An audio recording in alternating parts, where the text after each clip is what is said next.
Saya mau ikut Yesus, haleluya. Saya mau ikut Tuhan Yesus, haleluya, sampai selama-lamanya, amin, haleluya. Biar saya harus pikul salib, haleluya, dan penyangkalan diri hidupku, haleluya. Saya mau ikut Tuhan Yesus, haleluya, sampai selama-lamanya, haleluya. Saya mau iring Yesus, haleluya. Saya mau ikut Tuhan Yesus, haleluya, sampai selama-lamanya, amin, haleluya. Meskipun saya harus pikul salib, haleluya, dan menyangkal diri hidupku, haleluya. Saya mau ikut Tuhan Yesus, haleluya, sampai selama-lamanya, haleluya. Dalam Lukas pasal 5 ayat ke-11, demikian firman Tuhan. Dan sesudah mereka menghela perahu-perahunya ke darat, mereka pun meninggalkan segala sesuatu, lalu mengikut Yesus, haleluya. Saya mau ikut Yesus, iring Yesus, sampai selama-lamanya, haleluya. Meskipun saya harus pikul salib, haleluya, dan menyangkal diri hidupku, haleluya. Saya mau ikut iring Tuhan Yesus, haleluya, sampai selama-lamanya, amin, haleluya. Saya mau ikut iring Tuhan Yesus, ya Tuhan. Punya mula kebesaran dan kejayaan, kehormatan, kemasyhuran dan keagungan, ya segala-galanya yang ada di langit dan di bumi, ya Tuhan. Punya mula kerajaan, ada Kau yang tertinggi itu melebihi segala-galanya, sebagai kepala semua kekayaan dan kemuliaan berasal daripadamu, haleluya. Dan Engkaulah yang berkuasa atas segala-galanya.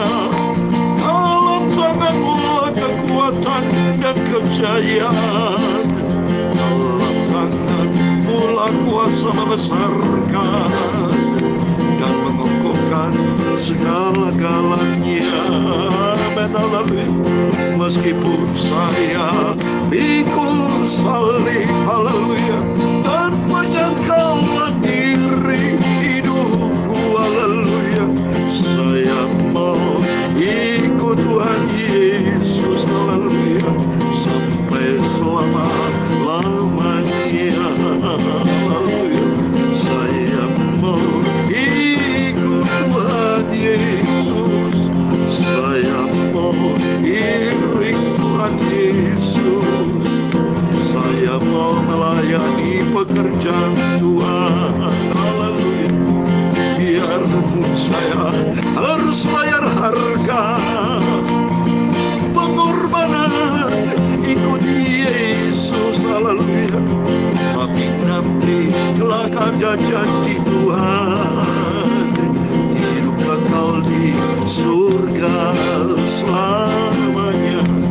Saya mau ikut Yesus, haleluya, biarpun pikul salib dan penyangkalan diri, haleluya, sampai berjumpa dengan Tuhan Yesus. Walau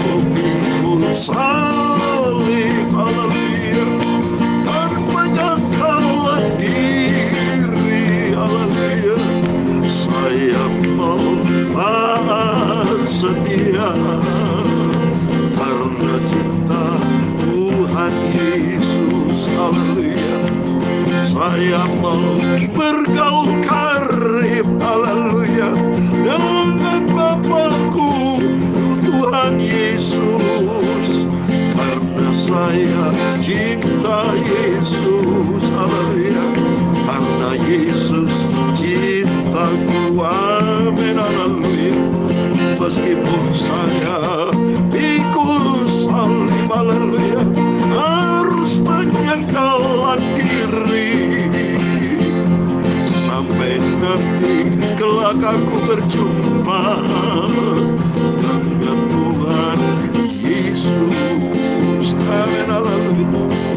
Sucikan hatiku Bapa, sucikan mataku Bapa, saya mau baca firman Tuhan. Kuduskan hati kami, haleluya, kuduskan pikiran kami, kuduskan tubuh, jiwa, dan roh, agar firman-Mu kusimpan dalam hatiku, perbaharui hidupku Tuhan. Bentuklah hidupku ya Tuhan Yesus, agar aku menjadi serupa dengan Tuhan Yesus. Ampuni Bapa semua dosa-dosaku Bapa, ampuni semua kesalahanku Bapa. Tuhan Yesus tolong. Terima kasih Tuhan Yesus. Segala puji, hormat, kebesaran, ketinggian, kemuliaan, keagungan, kesempurnaan, kekudusan, kemuliaan hanya bagi Engkau Yesus, Tuhanku yang ajaib. Terima kasih Bapa. Sebentar kami baca firman Tuhan, dan malam hari kami semua diberkati Tuhan. Dalam nama Tuhan Yesus, kami hamba menakmu sudah berdoa, haleluya, amin, puji Tuhan. Shalom dan selamat malam kepada Bapak Ibu Saudara semua, saudara-saudaraku, kakak-kakakku, adik-adikku semua. Bapak Ibu Saudara adalah saudara-saudara kita, adalah satu kasih di dalam kasih Tuhan Yesus. Karena kita adalah we are for the family of God, we are the family of God. Kita adalah keluarga Allah. Suatu hari kelak kita mungkin di dunia ini masih pisah ya. Saya di Jakarta, ada yang di Jember, mungkin ada saudara saya ada yang di Amerika, di Australia, mana berapa negara saudara. Terus terang kita berpisah saat ini di dunia, tapi nanti kelak kita di surga, satu rumah bersama Bapa di surga. Di sana banyak tempat saudara. Yang jelas ada satu tempat di surga, karena sesuai dengan firman Tuhan, janji Tuhan dalam Filipi pasal 3 ayat 20, bahwa keluarga negara kita ada di dalam surga. Di sana kita bersama dengan Tuhan Yesus. Dan janji Tuhan dalam Yohanes 14 ayat 1 dan 23, sebagaimana Tuhan ada di surga, Tuhan berjanji Dia akan datang kembali. Dan Tuhan berjanji, sebagaimana aku ada di sana, kamu pun ada juga. Kita bersama dengan Yesus saudara. Oh haleluya.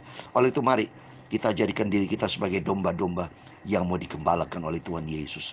Domba-domba itu nurut saudara. Ya, oleh itu mohon maaf Bapak Ibu, miliki sifat taat, nurut. Jangan punya sifat bandel, jangan punya sifat stubborn, gak bagus. Tergantung, kalau saudara bandel terhadap dosa dalam arti keras kepala, tidak mau berbuat dosa, itu benar. Jangan berbuat jahat, jangan punya iri hati, jangan punya sifat jealous, sirik yang gak benar. Yang gak benar maksudnya, yang negatif. Kalau positif silakan ya. Positif, iri hati maksudnya yang positif dalam arti positif, yaitu saya mau maju sebagaimana hamba Tuhan itu maju di dalam Tuhan. Saya akan maju. Maksudnya yang positif ya, yang konstruktif, yang sesuai dengan firman Tuhan. Maksud saya hidup sesuai dengan firman Tuhan, bukan iri hati seperti Kain. Dia bunuh tuh si Habel, itu jelek. Iri hati seperti iblis, iri hati dengan Tuhan. Dia ingin menyamai Tuhan ya. Itu berarti hatinya kerasukan iblis. Tapi bagi kita semua adalah anak-anak Tuhan Yesus, di mana Bapak Ibu Saudara dicinta, disayang, mau ikut Yesus. Seperti tadi firman Tuhan katakan dalam Lukas pasal 5 ayat 11. Karena murid-muridnya itu sudah ditolong Tuhan, dia sudah mendapatkan pertolongan Tuhan, ya, dia sudah mendapatkan banyaknya ikan yang mereka tangkap, ya, sehingga akhirnya dia berkata di ayat 11 Lukas 5 ayat 11, dan sesudah mereka menghela perahu-perahunya ke darat, mereka pun meninggalkan segala sesuatu lalu mengikut Yesus. Amin. Saya sebagai hamba Tuhan full time melayani pekerjaan Tuhan. Sudah tinggalkan bisnis, tinggalkan pekerjaan lain. Saya ikut Yesus. Saya berurusan selalu dengan Tuhan. Tiap hari, tiap saat. Selalu bergaul karib dengan Tuhan. Karena bergaul dengan Tuhan, di situ ada janji Tuhan. Seperti Heno bergaul akrab dengan Tuhan. Saya pun bersama Bapak Ibu, mari kita mau bergaul dengan Tuhan. Karena di dalamnya ada damai sejahtera. Di dalam Yesus ada kebenaran. Di dalam Yesus ada sukacita Roh Kudus. Dan ada janji yang sempurna nanti. Oh haleluya. Saya merindu. Tiap hari, setiap saat. Saya selalu berdoa, Tuhan, hamba merindu itu selalu berjumpa dengan Tuhan.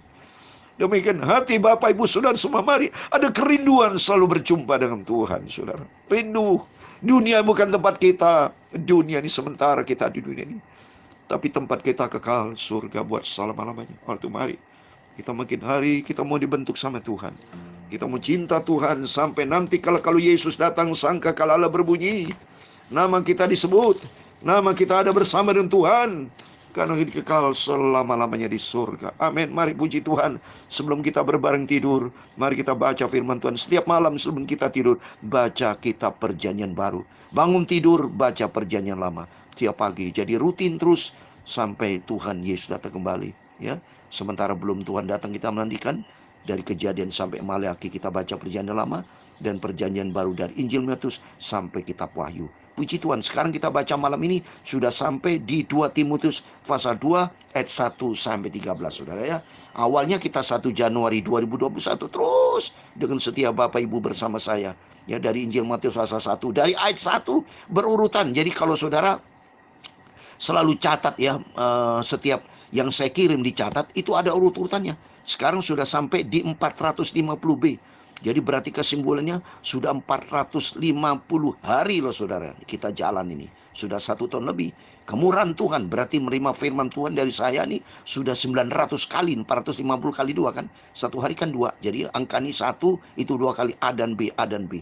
Ya, ini 450B. Puji Tuhan, saya mau baca 2 Timotius pasal 2 ayat 1 sampai 13. Demikian firman Tuhan. Sebab itu hai anakku, jadilah kuat oleh karena kasih karunia dalam Kristus Yesus. Apa yang telah engkau dengar daripadaku di depan banyak saksi, percayakanlah itu kepada orang-orang yang dapat dipercayai, yang juga cakap mengajar orang lain. Ikutlah menderita sebagai seorang prajurit yang baik dari Kristus Yesus. Seorang prajurit yang sedang berjuang tidak memusingkan dirinya dengan soal-soal penghidupannya, supaya dengan demikian ia berkenan kepada komandannya. Seorang olahragawan hanya dapat memperoleh mahkota sebagai juara apabila ia bertanding menurut peraturan-peraturan olahraga. Seorang petani yang bekerja keras haruslah yang pertama menikmati hasil usahanya. Perhatikanlah apa yang kukatakan. Tuhan akan memberi kepadamu pengertian dalam segala sesuatu. Ingatlah ini, Yesus Kristus yang telah bangkit dari antara orang mati, yang telah dilahirkan sebagai keturunan Daud. Itulah yang kuberitakan dalam Injilku. Karena pemberitaan Injil inilah aku menderita, malah dibelenggu seperti seorang penjahat.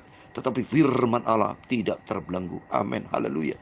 Karena itu aku sabar menanggung semuanya itu bagi orang-orang pilihan Allah, supaya mereka juga mendapat keselamatan dalam Kristus Yesus dengan kemuliaan yang kekal. Benarlah perkataan ini. Jika kita mati dengan dia, kita pun akan hidup dengan dia. Jika kita bertekun, kita pun akan ikut memerintah dengan dia. Jika kita menyangkal dia, dia pun akan menyangkal kita. Jika kita tidak setia, ayat 13 yang terakhir, dia tetap setia, karena dia tidak dapat menyangkal dirinya. Amin, puji Tuhan. Demikian firman Tuhan yang begitu indah, luar biasa yang kita baca. Firman Allah itu luar biasa. Bukan hal yang biasa. Firman Allah kita tidak dapatkan kalau kita bergaul dengan dunia. Tapi firman Allah kita dapatkan kalau kita bergaul dengan Tuhan, bersekutu dengan Tuhan, dekat dengan Tuhan.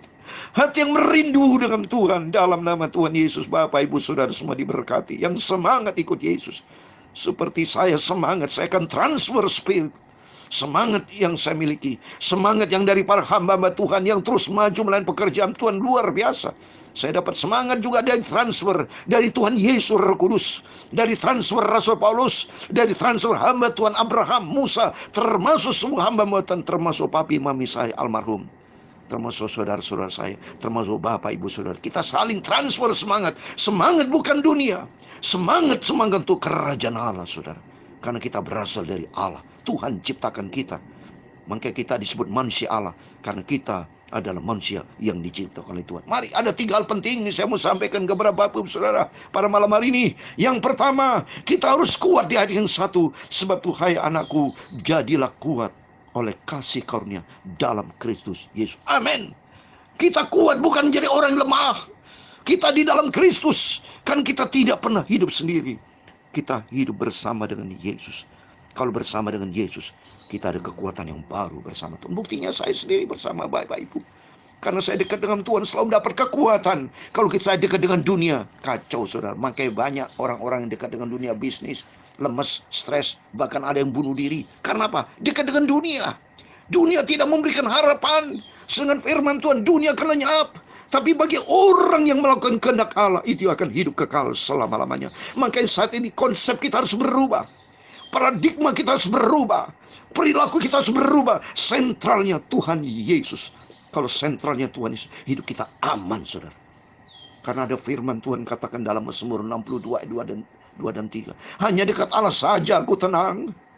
Hanya Dia sumber kekuatanku, keselamatanku, kota bentengku. Aku tidak akan goyah selama-lamanya. Jadi jelas. Dalam Efesus 6 ayat 10 dikatakan akhirnya, hendaklah kamu kuat di dalam Tuhan, di dalam kekuatan kuasanya. Amin. Mari kita kuat. Kalau kita bergantung pada sumber kekuatan kita, yaitu Tuhan Yesus. Kita tidak mungkin akan kuat kalau kita salah pegang. Kalau pegangan saudara dunia, jabatan dunia, selesai saudara. Jabatan presiden aja sementara, tidak selama-lamanya. Ya, semua diatur. Ya, semua tidak ada kekuatan di dunia ini. Sumber kekuatan kita hanya dengan Yesus. Jabatan dunia sementara. Saya dulu kan pernah kerja saudara, ya, sebelum jadi pendeta. Tapi sementara, ya, setelah manajer selesai jadi GM direktur, saya sudah selesai. Pensiun, selesai jadi hamba Tuhan saat ini. Tapi kalau menjadi hamba Tuhan, tetap saya setia sama Tuhan sampai langkah terakhir, sampai saya menjadi hamba Kristus, sampai jumpa dengan Yesus selama-lamanya. Jadi anak Tuhan itu selama-lamanya. Tidak ada saudara, besok di surga tetap jadi anak Tuhan. Karena Tuhan Yesus sebagai Bapa kita. Ya, oleh karena itu mari kita mengikut Yesus. Kita mau kuat di dalam Dia. Dan yang kedua, mari kita belajar bisa ikut menderita, bayar harga. Ikut Yesus seperti tadi saya nyanyi. Biarpun saya pukul salib, harus berani. Ya, harus kita, yang pertama kita harus kuat. Kuat menghadapi setiap persoalan. Bukan menjadi orang Kristen kita menjadi orang cengeng kalau punya masalah, berkeluh kesah, ngomel, ya bersungut-sungut. Bukan orang Kristen yang sejati itu. Nggak bisa, saudara. Harus beraja bayar harga. Seperti di ayat ketiga, ikutlah menderita sebagai seorang prajurit yang baik dari Kristus Yesus. Jadi sentralnya Tuhan Yesus. Tadi kita kuat di dalam Yesus. Sentralnya Tuhan Yesus. Berani bayar harga juga pengorbanan. Saya pikul salib. Penyangkalan diri oleh karena Yesus. Sentralnya Tuhan Yesus. Kalau sentral Tuhan Yesus, aman kita. Dan yang ketiga, mari kita setia. Yang ketiga penting, setia. Sentralnya Tuhan Yesus juga setia. Coba di ayat 13. Jika kita tidak setia, Dia tetap setia. Karena Dia tidak dapat menyangkalinya. Dia adalah Yesus Kristus. Kita setia karena sentralnya Tuhan Yesus. Ada 3 poin, saudara. Mari kita kuat. Sentralnya Tuhan Yesus. Berani bayar harga, pikul salib. Penyangkalan diri, sentralnya Tuhan Yesus. Dan setia, sentralnya Tuhan Yesus. Kalau sentral Tuhan Yesus, dalam Wahyu pasal 2 ayat 10b dikatakan, saya mau baca kitab Wahyu pasal 2, kalau semuanya sentral setia kepada Yesus. Dalam Wahyu pasal 2 ayat 10b dikatakan, hendaklah engkau setia sampai mati, dan aku akan mengaruniakan kepadamu mahkota kehidupan. Sentral kepada Yesus, maka sentralnya Tuhan Yesus, yaitu aku. Yesus berkata, Yesus akan mengaruniakan kepadamu mahkota kehidupan. Amin. Mahkota kehidupan kekal selama-lamanya di surga. Kita mau setia sama Tuhan. Kita mau cinta Tuhan Yesus sampai kita berjumpa dengan Tuhan Yesus. Amin. Tuhan memberkati Bapak Ibu Saudara semua. Saya mau ikut Tuhan Yesus. Haleluya. Saya mau ikut Tuhan Yesus. Haleluya. Kekal sampai selamanya. Amin, haleluya. Meskipun saya ikut salib, haleluya, dan penyangkalan diri hidupku, haleluya, saya mau ikut Tuhan Yesus, haleluya, sampai selama-lamanya. Amin, haleluya. Biar saya pikul salib Yesus dan penyangkalan diri hidupku. Karena ikut Yesus, saya mau ikut setia dengan Yesus, haleluya, sampai aku masuk ke surga, haleluya. Saya mau ikut Tuhan Yesus, haleluya, sampai masuk ke surga bersama dengan Tuhan Yesus. Amin. Tuhan memberkati engkau dan melindungi engkau. Tuhan menyinari engkau dengan wajahnya dan memberi engkau kasih karunia. Tuhan menghadapkan wajahnya kepadamu dan memberi engkau damai sejahtera. Bapa kami yang di surga, dikuduskanlah namamu. Datanglah kerajaanmu, jadilah kehendakmu di bumi seperti di surga. Berikan kami pada hari ini makanan kami secukupnya, dan ampunilah kami akan kesalahan kami, seperti kami juga mengampuni orang bersalah kepada kami. Dan jangan membawa kami ke dalam pencobaan, tetapi lepaskanlah kami dari yang jahat, karena engkaulah yang mempunyai kerajaan dan kuasa dan kemuliaan sampai selama-lamanya. Amin. Puji Tuhan. Tuhan memberkati Bapak Ibu Saudara semua. Biar Bapak Ibu terus setia sama Tuhan. Sebelum berbaring tidur, berjaga dan berdoa, ikut firman Tuhan. Biar kita menguat di dalam Tuhan. Ada 3 poin. Dan kedua, ikut Yesus pikul salib, penyanggalan diri. Dan ketiga, kita mau setia sampai nanti kita berjumpa dengan Tuhan. Dan janji Tuhan, Tuhan berikan mahkota kehidupan. Amin. Tuhan memberkati Bapak, Ibu, Saudara semua. Dan Tuhan bersama kita. Immanuel. Puji Tuhan. Haleluya. Amin.